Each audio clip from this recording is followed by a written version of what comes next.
I opened my marriage, lost my husband, and now I'm fighting to win him back. Is it too late? I'm here to seek guidance on how to save my remaining marriage. Let me begin by stating that I have been with my spouse for 7 years, and we have been married for 5 of those years. I'll call us Skylar and James for privacy's sake.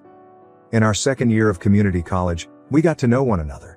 James went on to receive a 4-year degree in business administration from a university that provides remote programs at the community college, while I obtained a 2-year degree in office management. In the present, James is 27 and I am 26, and we intended to have a child later this year. Having 4 children, ideally 2 boys and 2 girls, was our desire. Both of our families loved us, and we had a really happy marriage. This is where I made a big error. I formed a relationship with a delivery driver for one of the 3 major delivery companies, which some could refer to as a work-husband relationship. To keep things private, I'll call him Jaden. Jaden has been delivering to my office for about 2 years at the age of 25 and unmarried. Unquestionably, we clicked right away. It wasn't romantic, but there was a spark that pulled me to him. Every time he made a delivery, we would converse for at least 10 minutes. I started to look forward to seeing him and always made sure to be honest with him when he showed up. Our chat went farther than normal one day. Jaden said he wanted to ask me a personal question. He said he didn't want to offend me or endanger our business relationship because it was so personal. I encouraged him to ask and reassured him that was okay. I feel a very strong attraction to you and wondered if you felt it too, he admitted at that point. His audacity shocked and embarrassed me. After giving it some thought, I confessed that I felt it as well. Jaden continued by saying that if I weren't married, he would have asked me out. The conversation ended when I thanked him for the compliment. That was the last of him. Our conversations grew awkward and short throughout the course of the following week. I was so ashamed that I thought I had gone too far. Even as James and I continued to enjoy our married lives at home, the guilt persisted. To be clear, I have always been totally happy with James as a husband, friend, and lover. I thought he would have said the same of me at the time. For me, he was ideal. Nevertheless, I mistakenly started to dream about having both my devoted husband and a relationship with Jaden that went beyond business chats. Later, I discovered that this is frequently called eating cake. Intrigued, I began reading up on open marriages and polyamory. I initially thought the concept was nasty and ridiculous. I was certain James would not consent, and even if he did, I wanted to prevent our marriage from being harmed and our family from becoming estranged. Weeks went by, and my married life was still great. But there were still thoughts of Jaden. I came upon a blog article by a lady in an open marriage with the heading "It Doesn't Hurt to Ask." When I went back to the subject, she talked about how she sought a relationship with a man she met while volunteering, even though she loved her spouse. After 2 years of suppressing her emotions, she finally asked her husband on a lengthy drive. He was interested, which surprised her. 4 years later, they apparently had a stronger, happier connection after opening their marriage and finding other lovers. Because it mirrored exactly what I wanted but was too scared to question James about, her tale struck a chord with me. Then, one Sunday morning, I made the decision to bring up the topic as we were relaxing at home, conversing and using our phones to browse the internet. "I just read this online post about open marriages," I said immediately to James. "How do you feel about them? Are you talking about couples sleeping with other people?" he questioned. Glancing at me, I reaffirmed and inquired about his thoughts once again. In response, James said he found it repulsive and added that if someone wanted to sleep together, they should simply seek a divorce. I said, "It's really becoming popular here in the US and other Western countries," in an attempt to defuse the situation, but his expression made it obvious that he was disgusted by the subject, so I quickly changed the topic. His response made me decide that I would never bring it up again since I didn't want to endanger our marriage, which I thought was fantastic. A few weeks later, James and I were snuggling in bed together, enjoying the glow from a fantastic evening. He remarked abruptly, "Who did you have in mind when you brought up open marriages last week?" As I lay on his chest, unable to see his face, I went cold. I gently lifted my head to look at him, and a pit developed in my stomach. "What are you discussing? What are you saying?" I stumbled. James clarified that he has read studies indicating that a woman's reference to an open relationship with her boyfriend frequently indicates that she has previously cheated or has another lover in mind. I was shocked by what he said. In fact, I was shaken to my very core. James remarked, "I know you too well," after realizing the effect of his comments. "Just be honest, I can tell you're hiding something." I could have stopped there, but instead I remained silent, turned my head away, and finally told him, "I have never cheated on you and would never do so. Rather, I acknowledged that there was someone at work I may think about if we ever discussed an open marriage." "Tell me about this work friend," James insisted. I reluctantly started to describe Jaden and our encounters, including the moment he revealed his emotions for me. I didn't reveal, though, that I felt the same way about it. I was frightened by James's next statement. "You know, technically, you've already cheated on me."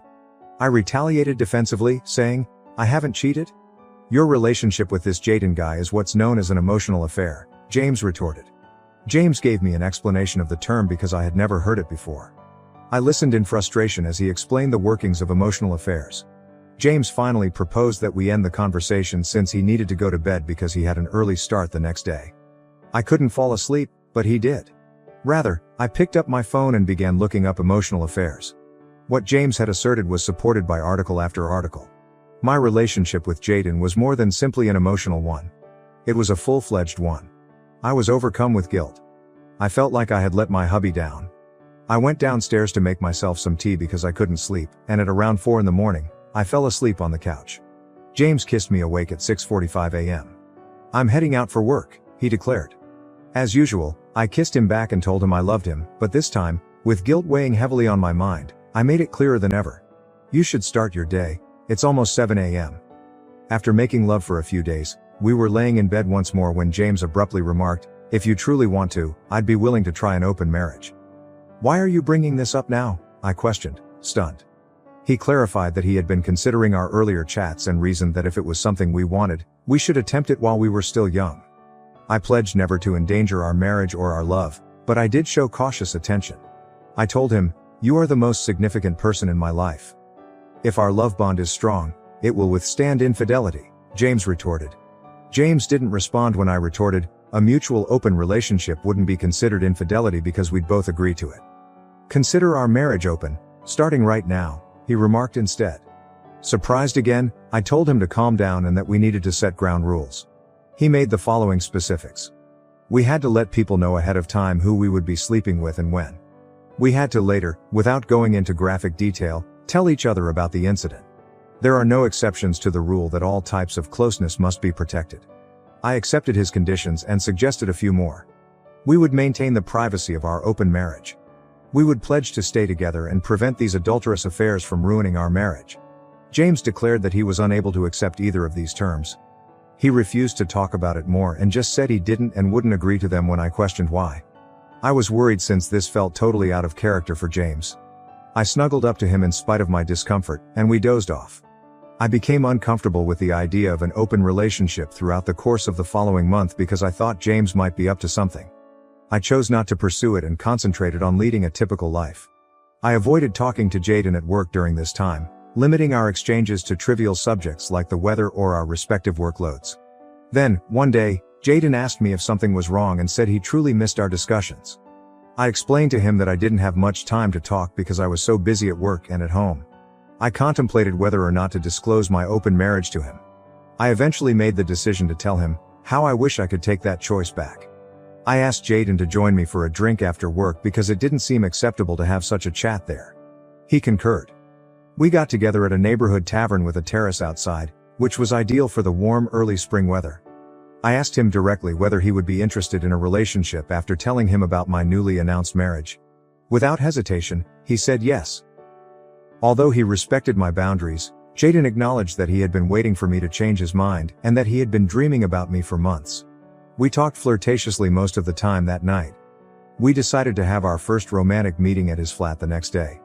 I made it clear that I had to depart by 6:30 p.m. to go back home to James, who was still my top priority. I came home that evening and made James a delicious meal. After supper, I told him about my conversation and meeting with Jayden earlier in the day, and that we had planned to meet at his apartment the next day, assuming James was still okay with us being married in an open marriage. Despite appearing surprised, James answered, "Oh, yes, all right, so you're meeting him tomorrow?" As my top focus was him and our relationship, I reassured him that we could still cancel if he so desired. "No," he insisted. "Let's do this." In contrast to our typical embraces, I felt hardness and remoteness in his. I blamed it on nerves. We didn't speak much that night as I concentrated on my own work and James worked in his office. I tried to start an intimate conversation with him before we went to bed, but he stated he was too exhausted and wanted to relax. When I woke up the following morning, James had already left, leaving a text message saying that he had neglected to mention an early meeting. He also mentioned that he would see me that evening. This was not like him, but I brushed it off and went about my day as usual, dressing and going to work. I picked a really lovely clothing that day because I knew I was going out with Jaden after work. I texted James throughout the day, but he didn't reply. I contemplated calling off our date with Jaden, but I now regret not doing so. I got a text from James at 4:17 p.m. He promised to meet me that evening and wrote that he loved me. I was relieved by this, and I saw it as his approval to proceed. I'll get right to the point. When Jaden and I first met, our private moment was fierce. There was clearly no love involved, and it wasn't quite as satisfying as it is with James. But because of the unlawful nature of what we were doing and the pure passion, it was physically satisfying. After an hour and a half, I left Jaden's residence and got home shortly after 6:40 p.m. I was shocked to see that James wasn't home yet. I was relieved since it allowed me to take a shower and wash my clothes to get rid of the smell of Jaden's perfume. Despite my physical sense of fulfillment, I was overcome with regret, guilt, and shame. I felt soiled, as though I had violated every fundamental principle in my marriage. I was really anxious, and it was a mental tug of war. I made a short but beautiful meal and put candles to create a romantic atmosphere since I was determined to make it up to James. I wanted him to understand how much I loved him and that the sexual relationship with Jaden was meaningless because it was only physical and couldn't compare to the happiness and love I had with James. My hope was that we would make love at the end of the evening. James was still away from home around 7:30 p.m. When I tried to call him, the call went straight to voicemail. I texted him to let him know that dinner was ready when I got home. When I didn't hear back by 8:50 p.m., I became concerned. I kept phoning and texting him, leaving messages, but I never heard back. At last, at approximately 9:30 p.m., James texted me, saying, "Don't wait up. I will arrive home late." He didn't respond when I texted him back to inquire where he was and who he was with. I finally dozed off after midnight, emotionally and physically spent. The sound of the shower running in the guest bathroom awakened me up. When I went up to look, I saw that the door was locked, which was completely out of character for James. He did not answer when I knocked. After 10 minutes, James came out, wrapped in a towel, and said nonchalantly, "Hey, how was your night?" After I assured him that everything was okay, he asked me straight out, "Did you have sex with Jaden?" I winced at his directness and urged him to use a different wording. I reluctantly said, "Yes, Jaden and I were together." I then inquired about his whereabouts. James confessed that he had gone out dancing and spent the night at multiple pubs. Because I could smell perfume on his clothing, I was suspicious and questioned who he was with. Upon pressing, I inquired, "Who is she?" He said that he didn't have to identify her because they hadn't shared a bed. Although I was astonished by what he said, I was more offended by his tone and language. James's angry remarks caused me great concern, although he never used profanity when addressing me. I then questioned him about why he had taken a shower in the guest bathroom. He told me icily that until I had completed 2 STD tests, he would be utilizing the guest bathroom and bedroom. I was devastated by his statements. "This wasn't part of our rules," I objected. I ensured that Jaden wore protection during all of our activities. "Have you never heard of oral HPV or herpes?" James shot back. "Till you're cleared, I won't come within 6 feet of you." Think of this as my personal take on social distancing. I informed James that I wanted to end our marriage right now since I was so distraught and crying. I cried, "This is the last thing I wanted to happen." "No way," James shot back. "I'll have my turn now that you've taken yours." James only stated that he was going to bed since he had an early meeting and needed rest, even though I started crying more. I sobbed on the couch for the majority of the night before dozing off. When I opened my eyes, James was gone. I tried contacting him during the day, but he didn't pick up. He texted me, saying, "Don't wait up for me." I left voicemails and texted, but nobody answered. I felt like I was going crazy because I knew I had probably ruined my marriage. I didn't see Jaden at work that day as there were no deliveries. But I gave him a call at 4:30 p.m. and inquired about our possibility of meeting that night. He acknowledged that I sounded agitated. I told him I wanted to break up with him when we first met, acknowledging that it was a big mistake. I admitted that I just wanted my husband because I loved him. He understood, and all he wanted for was one more connection.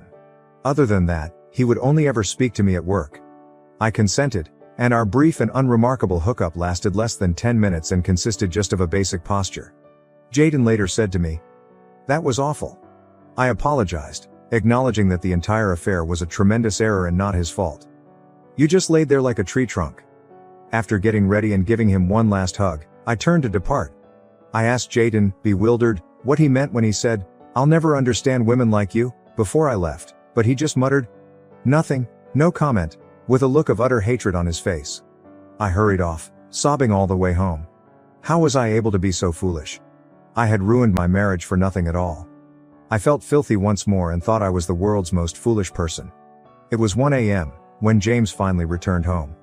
That evening, I was tired of knowing that I was the only one responsible for ruining my life. James did the same thing on Friday, leaving before I woke up and texting me, "Don't wait up for me?" The coldness and distance between us broke my heart. I missed our mornings, evenings, and weekends together, cooking together, going on walks after supper, and chatting about random topics. I sorely missed it when it was all gone. I sent James a text message requesting to speak with him the following morning. "All right," he said, "as long as it's first thing." I asked him where he was going, but he didn't respond. "I'm leaving for the day." It was 1:30 a.m. when he returned home. I just lay in bed and sobbed without saying anything. Without saying anything, James immediately went to bed after taking another shower in the guest bathroom. The following morning, I got up early to await his arrival. He entered the kitchen, poured himself some orange juice, and sat at the table, looking at his phone, at 7 in the morning. The atmosphere was lifeless and icy. I approached him, sat on his knee, and whispered, "Look at me." He looked away, but I gently took hold of his face and met his brown eyes. I said, "You have my undying love. I really apologize for the poor choice I made, not a mistake, but a decision. I will stop at nothing to win back your love and trust." James remained silent while staring at me as if I were crazy. I pleaded, "Are you still in love with me?" He said, "I'm not sure." I sobbed and begged, "I can put this right." He said, "I don't think you can." I said in a fit of rage, "You orchestrated everything. Didn't you set me up for divorce?" James denied it but acknowledged that, based on what he had read, he realized our relationship was probably finished the moment I raised the subject of an open marriage. I questioned him, "Why didn't you just tell me to stop talking to Jaden?" I was devastated by his response. "You can't make someone be faithful. You are either monogamous or not, and it is clear that you are not." He just got up and stated he was going, despite my entreaties not to ruin our marriage. He said he would return after midnight when I questioned where he was going. "Tomorrow is Easter Sunday," I told him. "Our scheduled departure time is 7 a.m. Go visit the home of my parents. We spend every holiday with them because they adore you." James replied icily, "I'm not going. What am I supposed to tell my parents?" I begged him to come, shocked. "Tell them the truth," he added with a shrug. He packed a gym bag and left the house without saying anything more, despite my repeated pleas for him to stay. I feel totally deflated and ruined inside. I would appreciate any guidance or recommendations regarding actions I can take to keep my marriage intact. I'm particularly interested in hearing from those who have had similar situations with open marriages and whether or not a couple can move over such a betrayal. After an open relationship, have you been able to successfully reconcile? I appreciate you hearing my tale. I'm going to bed now so I can spend the rest of the day crying. First update. I would want to express my gratitude to everyone who replied with comments and encouragement. I was able to get through the past several days because to it. Many individuals properly chastised me and called me derogatory things, but I deserve it and I also value your opinions. Two of the worst days of my life have been Easter Sunday and today. When I pulled up to my parents' house, they asked me right away, "Where's James?" I lied to them and said he couldn't make it because of an emergency at work. I didn't want the family get-together to be disturbed. At first, my family believed my tale, but as the day wore on, they began to suspect that I wasn't phoning or texting my husband as I usually do. I sent multiple phony texts and claimed to have responses from James, assuring everyone he was still busy at work and would give me a call tomorrow in order to allay their suspicions. To be honest, he never texted or called, not even to see whether I had made it safely. I was devastated by this. On Monday, I had intended to spend the night at my parents' house and discuss our marital issues with them. I was afraid they would be angry and despise me if I did this. I told them this morning, and everything went exactly as I had expected. They shouted at me, called me horrible names, and said that I wasn't brought up this way. When my sister was summoned over, she started to lash out at me as well. I told them I realized what I had done was horrible and sobbed. I promised them that I had grown from the experience and would never do the same thing again. I informed them that regaining James' love and trust would be my only priority going forward. Ultimately, they told me they loved me and would pray for our marriage to be saved, even if they were furious with me. On Monday night, I took a car home. I texted and called James during the day, but he didn't respond. He had gone to Florida to see his parents and would be back on Sunday, according to a note on the counter when I got home. We had arranged to go there together in early May, so I felt terrible. Now that strategy is shattered because of me. I despise myself. For now, that's all I have to say. I'm simply so unhappy and dejected. The fact that I'm no longer crying frightens me. Tears no longer seem worth shedding because of the depth of my hurt and regret. Second update. I didn't intend to publish again for almost a year, but I decided to offer an update because the community showed such a great deal of interest. I have some good news as well as some negative news. The first piece of terrible news is that I'm divorced. Back in December, it was decided. James ultimately came to the conclusion that he couldn't stay married to me once I started seeing another man. He claimed that he was ashamed to be seen with me in public and that he would never be able to trust me again. He claimed that he regained his masculinity after the divorce. I disagree. He never lost his manhood, and only our families are aware of my brief relationship with Jaden. Well, anything. The good news, no, the amazing news, is that last month James and I resumed our dating life. It's been great since Valentine's Day, when we reconnected. Our passion level is unmatched, much higher than when we initially started dating 7 years ago, but we only see each other when he wants to, which has been around once a week. James has stated unequivocally that this is merely a physical matter and that we will never again be a couple, get married, or live together. I'll take what I can get, but I'm not really comfortable with this. I want to get James back. I would like to have his children if I am unable to achieve that. I wouldn't baby trap him, so don't get me wrong. All I want is to have kids with him. Without getting married, I've considered how we could divide custody and still work things out. I don't want children with anybody else, even though I know it seems weird, but I love him.